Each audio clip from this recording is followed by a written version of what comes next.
Hello everyone. Very good morning and welcome to the StudyIQ IAS English.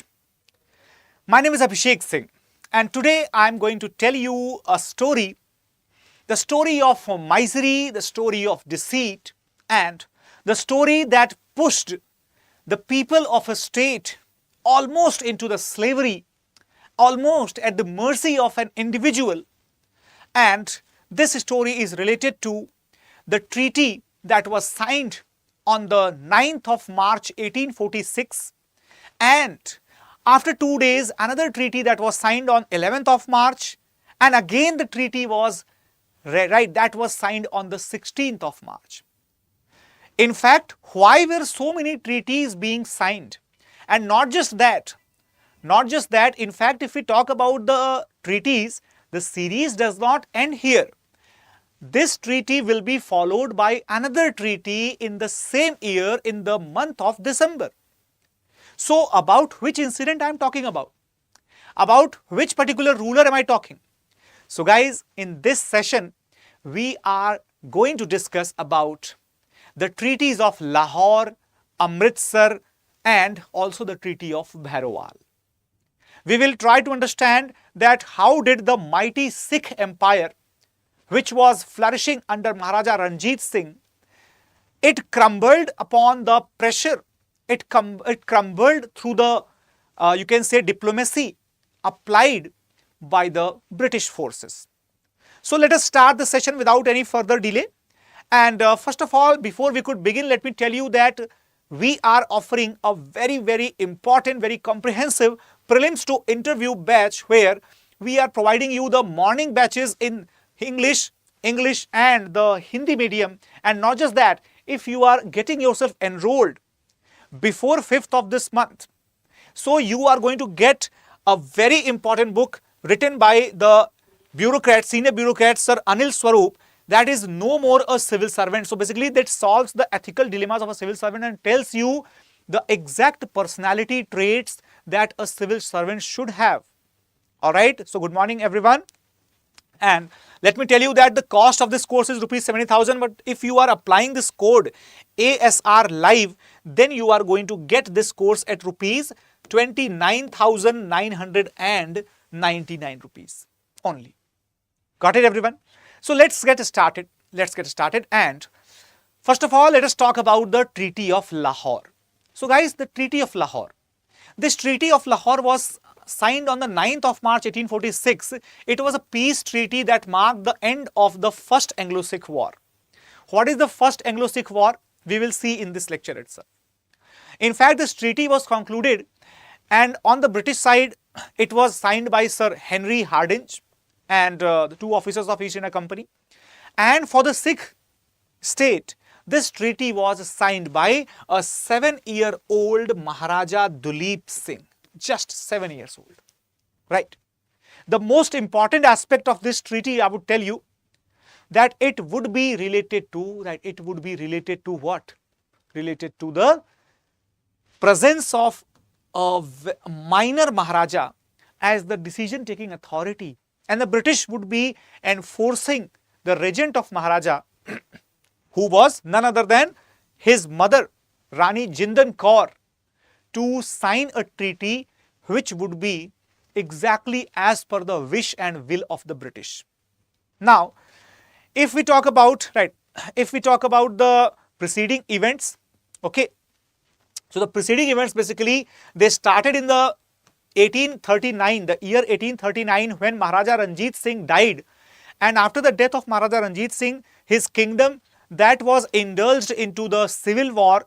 The people who were successors or who were claimant to the seat of this empire, they started fighting among themselves. In fact, let me tell you that unpopular legitimate son Khadak Singh, Maharaja Ranjit Singh's son, whose name was Khadak Singh, he was not very much popular because he became the successor of the throne. However, he was removed within few months, okay, and later on he died in the prison under the mysterious circumstances. After that, what happened? His kingdom was followed by Nihal Singh. Okay, now Nihal Singh became the next successor, but he also died again under the mysterious circumstances. After that, what happened? When Naunihal Singh also died, then there was widespread anarchy, and not just that. After that, the next ruler, that was Sher Singh, right? You can see here, Sher Singh was crowned as Maharaja of the Sikh Empire in 1841 with Dhyan Singh Dogra as his prime minister. Who is the Dhyan Singh Dogra? Remember, Dhyan Singh Dogra was the father of Gulab Singh Dogra. Who is Gulab Singh Dogra? The first monarch of the princely state of Jammu and Kashmir. So this story is interrelated.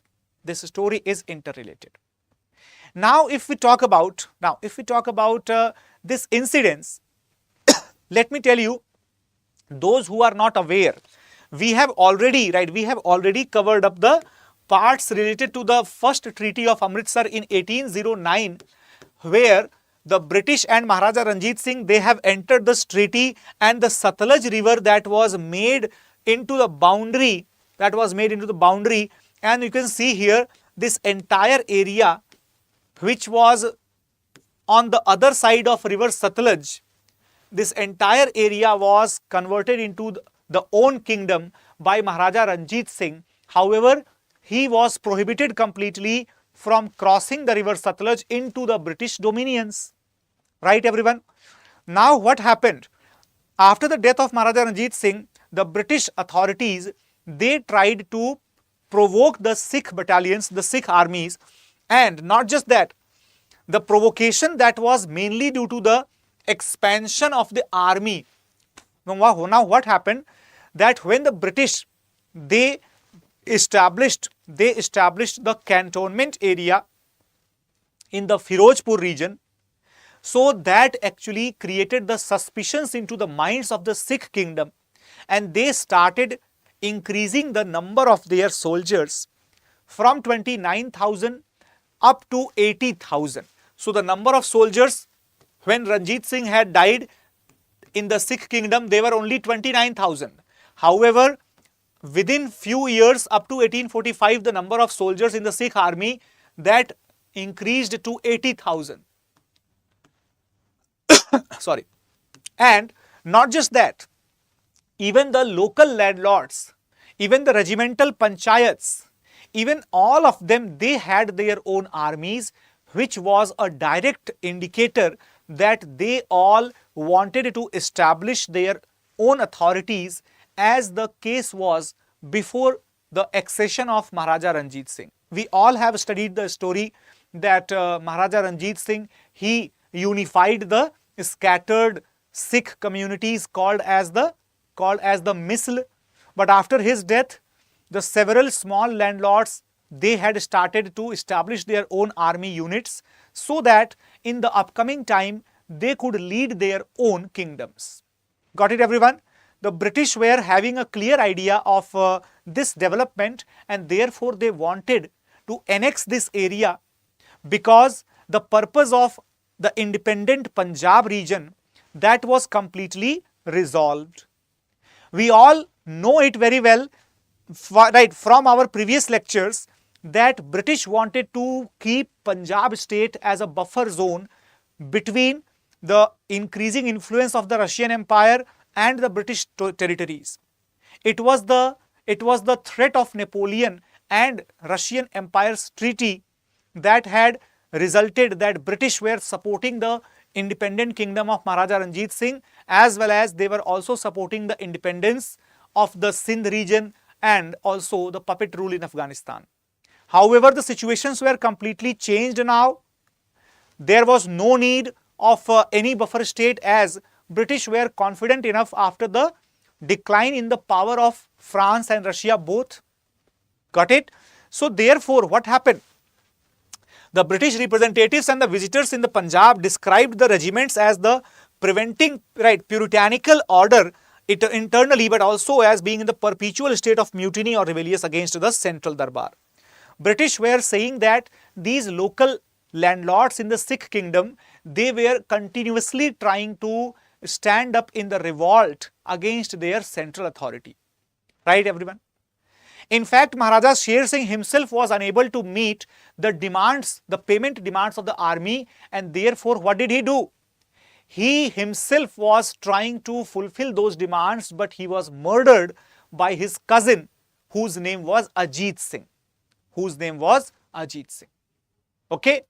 So, we saw that Maharaja Ranjit Singh was followed by Khadak Singh, followed by Naunihal Singh, followed by Sher Singh, followed by Ajit Singh. So, within 4 or 5 years, there were 4 different rulers. After that, what happened? The Dogras took their revenge, right? And particularly, right, when the Zindan Kaur became regent for the infant son Duleep Singh.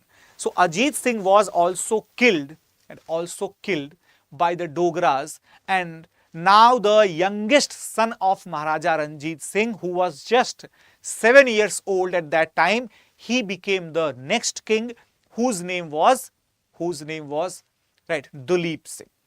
Got it, everyone? And what happened? Duleep Singh was actually helped by his mother, whose name was Rani Jindan Kaur. And what happened? Rani Jindan Kaur, she was also getting the assistance from her brother, whose name was Jawahar Singh, who became the Wazir. So, I hope that this makes a clear-cut case that the entire Sikh kingdom, which was unified and integrated under Maharaja Ranjit Singh, this was completely scattered and devastated after his demise, and there were hundreds of people who were trying to grab the control of that kingdom.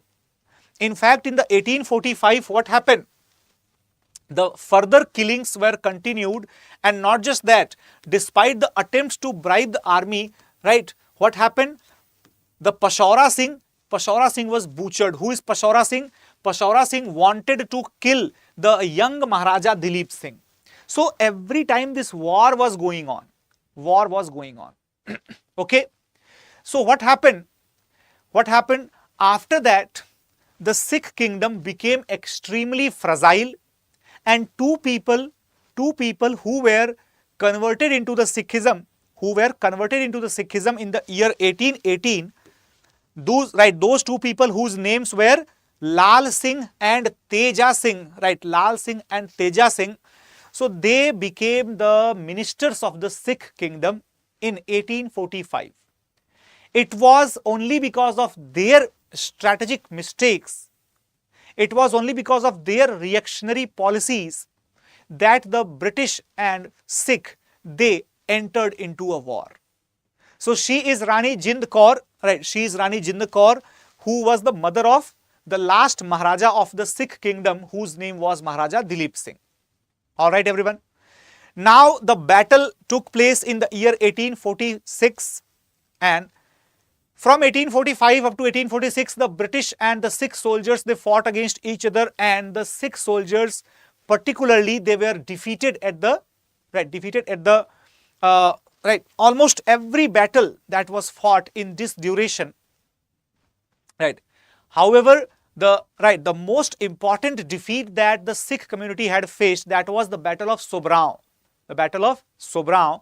In that defeat, it was absolutely clear that now the Sikh army, they had no chance to stand in front of the British. However, some of the historians claim that the number of British soldiers, that was just 35,000, and they were completely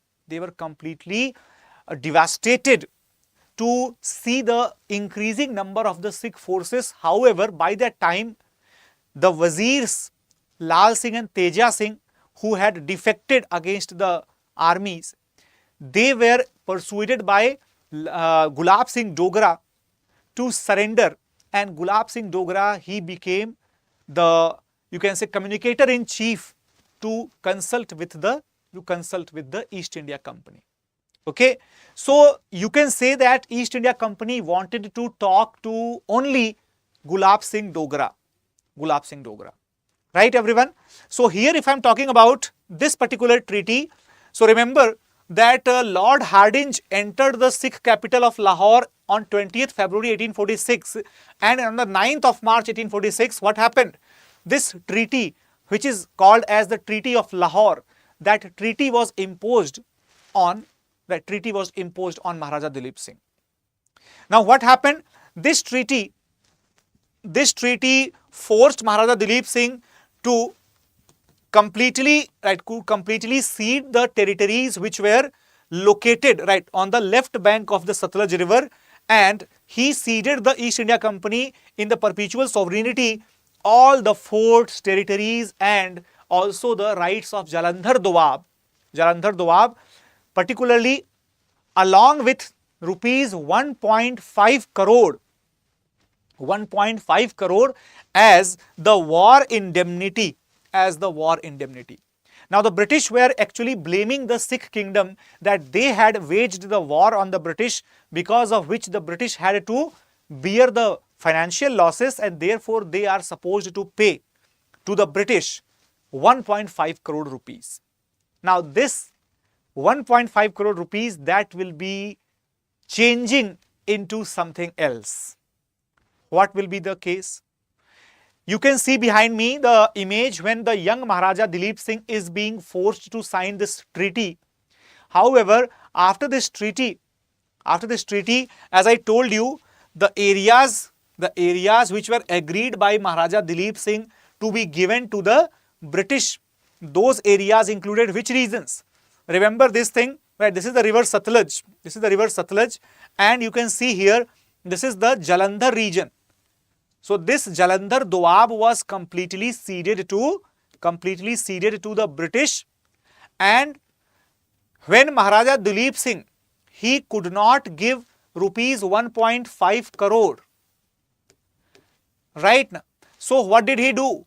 He made a payment of only rupees 60 lakh. That was instantly paid. Instantly paid. And after that, the remaining amount that was exchanged with the areas of Jammu Kashmir, particularly Ladakh region, Kashmir Valley, Gilgit-Baltistan, also the areas of Chaitar, areas of the Chitral and Hunja region.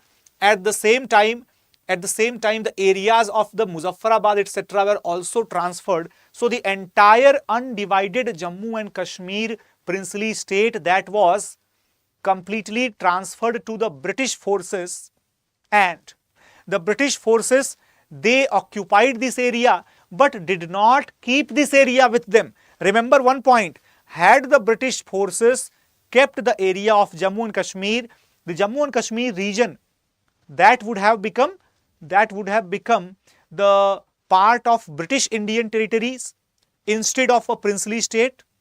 But the British decided to sell the kingdom of Jammu and Kashmir, the areas of Jammu and Kashmir, to the minister of Maharaja Dalip Singh, whose name was Gulab Singh. Right? I have already told you the name of Gulab Singh Dogra right now. And here let me tell you one thing. If we talk about the details of the Treaty of Lahore, you can see here the Lahore government was unable to pay the amount of 1.5 crore. So what did it do? The hill areas between Bias and Indus River, including the provinces of Kashmir and Hazara, were taken over by the British. Sikh army, right? The Sikh army was disbanded, and the strength of the new army, that was restricted to the 20,000 men and 12,000 cavalry. British troops were to have the free passage through the Lahore territories, and all the guns which were used in the war by the British, they were surrendered to the British forces. And Maharaja Dalip Singh, he also agreed that he will not retain into the services any British subjects nor any European, American national without the consent of the British. So you can say that he was completely forced to even leave his personal wishes as well. Right? Not just that, even at the solicitation of the Darbar, the British force would remain at the occupation of Lahore, in the fort as well as in the city, till the end of the year 1846. So after 2 days, some new conditions were added into this treaty. Right? So what was the new condition? That British forces will be present in the Lahore fort till the end of the year 1846 to protect the Maharaja, right, to protect the Maharaja during the reorganization of the army.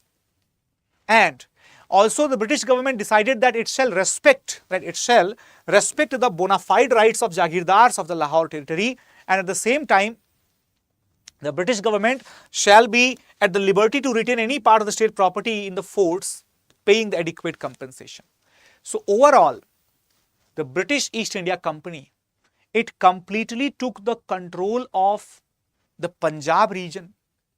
Only the nominal control of Maharaja Dalip Singh through his mother, that was left.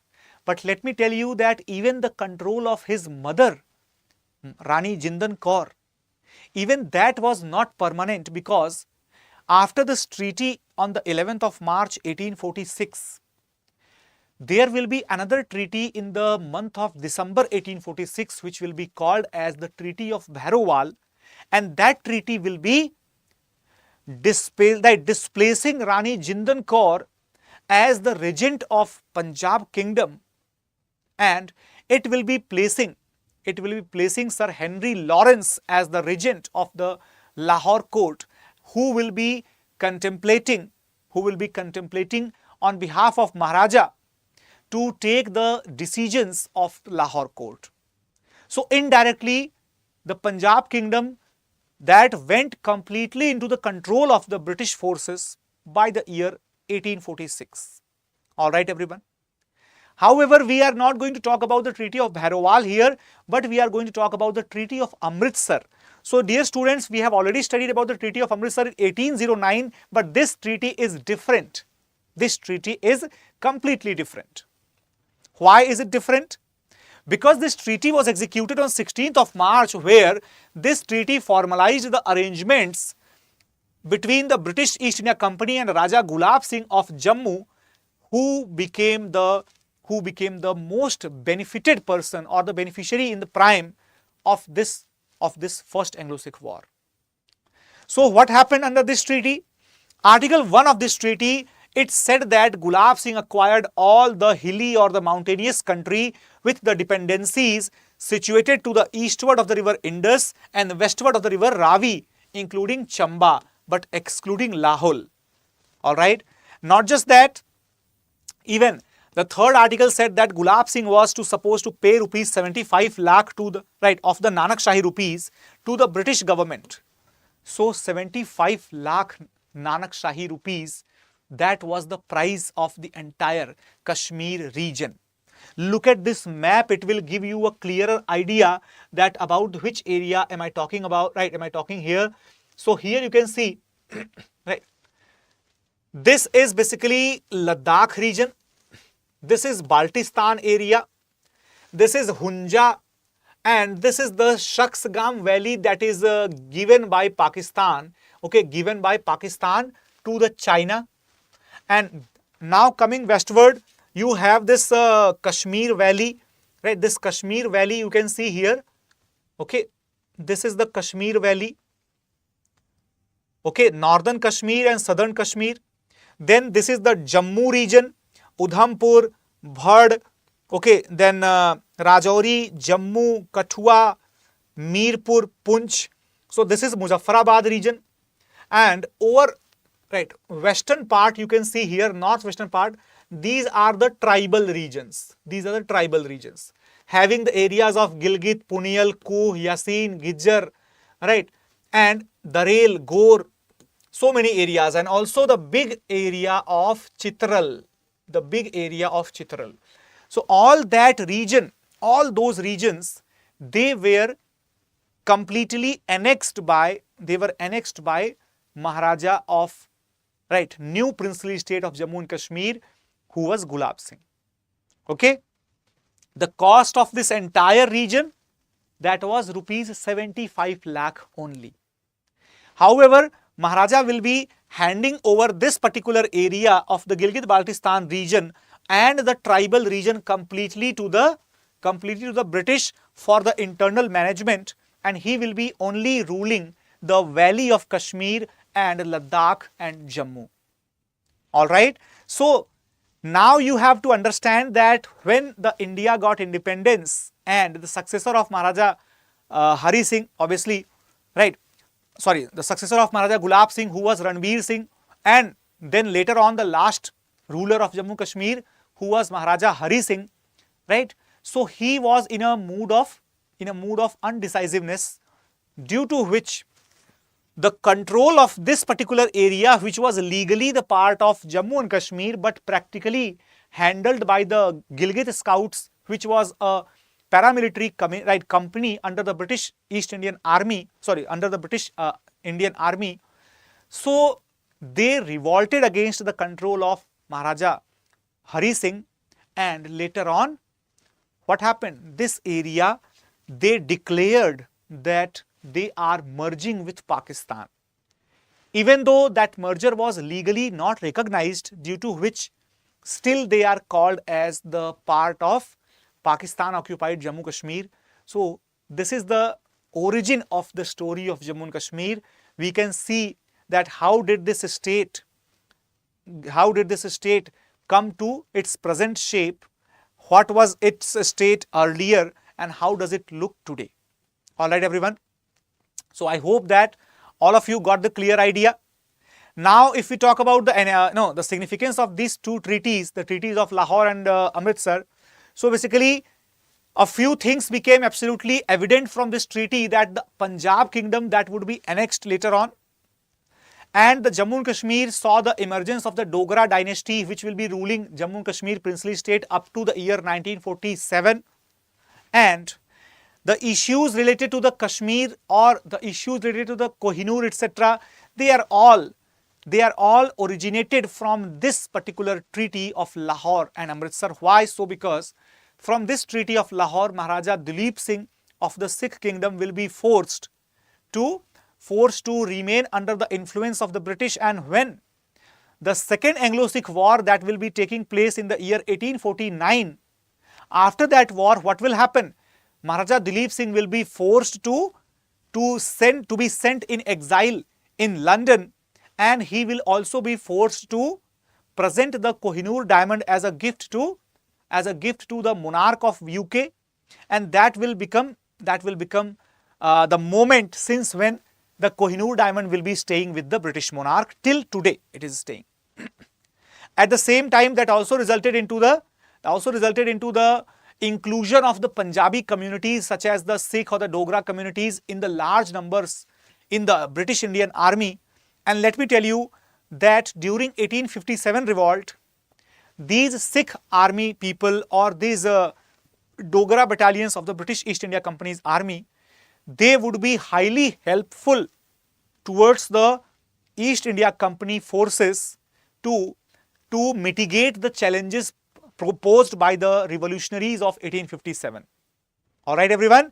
So I hope that all of you got a clear picture of this particular treaty. All of you got to understand that how did it shape the modern history of India. And if you happen to like this session, do not forget to share this session with your friends, because that tells you the entire story of the treaties which took place between the British and the Sikh, and how did it affect the current scenario of Jammu and Kashmir, and how does it reshape the area of India's northwest. So all right, guys, so that's all in today's session. I hope that you all must be able to understand the things properly. If you are looking for clearing this examination of UPSC 2024, then guys, we are launching a P2I, that is Prelims to Interview batch, for all of you in the morning session, in the morning slot, in English and Hindi, all the three media. So you can enroll yourself at a very, very nominal cost of rupees 29,999 only, instead of rupees 70,000, if you are using this code ASR Live. And not just that, if you are getting yourself enrolled till the 5th of July, you are going to get this additional gift from our side, which is a book written by a very, very senior and well-renowned bureaucrat, Sir Anil Swarup, who is actually guiding the young aspirants that which type of mindset should be there if you are willing to become a civil servant in your life. So guys, I hope that it is helpful for all of you. And in case if you want the PPT or the PDF of this particular session or any other sessions of mine, so you can join my Telegram channel by scanning this QR code on the screen. So thank you so much for watching it. Take care guys, bye bye, and have a great day ahead. Thanks a lot and Jai Hind. Thank you.